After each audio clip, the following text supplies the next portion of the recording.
नमस्ते दोस्तों, स्वागत है आपका हमारे YouTube चैनल सोहम यस गावंडे में।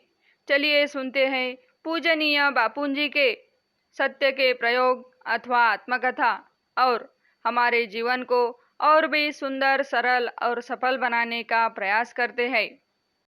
सत्य के प्रयोग अथवा आत्मकथा, लेखक मोहनदास करमचंद गांधी। भाग दूसरा, बचपन। पोरबंदर से पिताजी राजस्थानी कोर्ट के सदस्य बनकर राजकोट गए। उस समय मेरी उम्र लगभग 7 साल की होगी। मुझे राजकोट की ग्रामशाला में भर्ती किया गया। इस शाला के दिन मुझे अच्छी तरह याद है।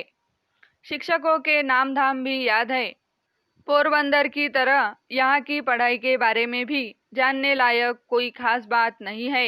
मैं मुश्किल से साधारण श्रेणी का विद्यार्थी रहा हूँगा। ग्रामशाला से उपनगर की शाला में और वहाँ से हाईस्कूल में, यहाँ तक पहुँचने में मेरे 12वां वर्ष बीत गया।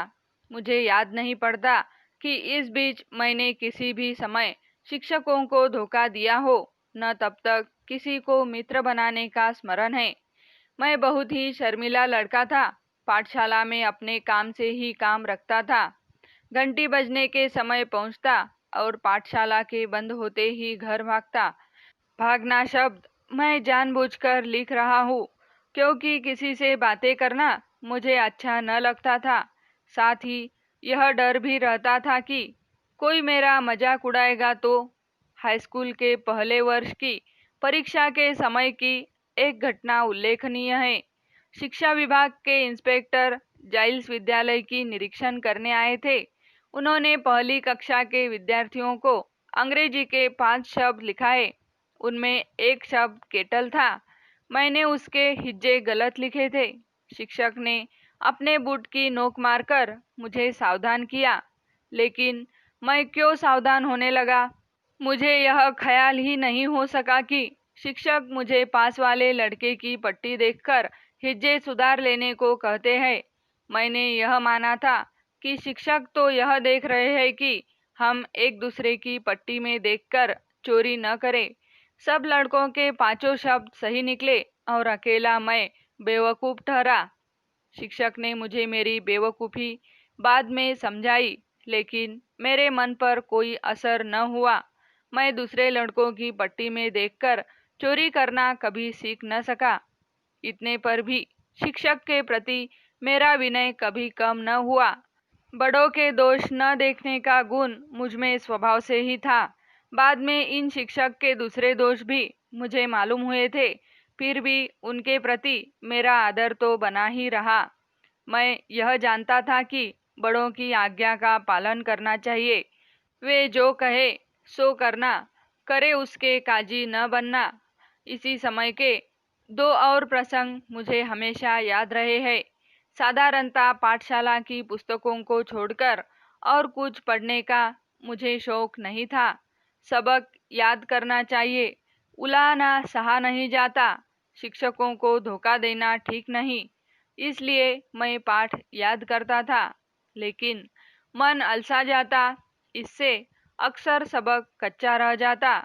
ऐसी हालत में दूसरी कोई चीज़ पढ़ने की इच्छा क्यों कर होती। किंतु पिताजी की खरीदी हुई एक पुस्तक पर मेरी दृष्टि पड़ी। नाम था श्रवण पितृभक्ति नाटक।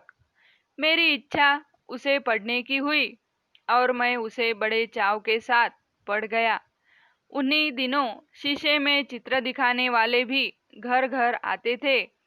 उनके पास भी श्रवण का वह दृश्य भी देखा, जिसमें वह अपने माता पिता को कांवर में बैठाकर यात्रा पर ले जाता है। दोनों चीज़ों का मुझ पर गहरा प्रभाव पड़ा। मन में इच्छा होती कि मुझे भी श्रवण के समान बनना चाहिए। श्रवण की मृत्यु पर उसके माता पिता का विलाप मुझे आज भी याद है। उस ललित छंद को मैंने बाजे पर बजाना सीख लिया था।